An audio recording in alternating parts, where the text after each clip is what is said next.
My name is Jack Connolly. I moved to Wayland in 1970. Well, I'm a tennis player and a golfer, so tennis was the thing that most interested me in the club. I can't remember quite when, but I got to know Laurie fairly early.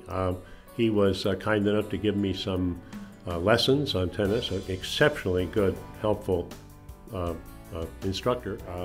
I came here very regularly. I mean, 4 times, maybe 5 times a week. It became an integral part of my life plan of trying to stay in some semblance of shape. One of the other indications of a good organization is that he has people on his staff for a long time.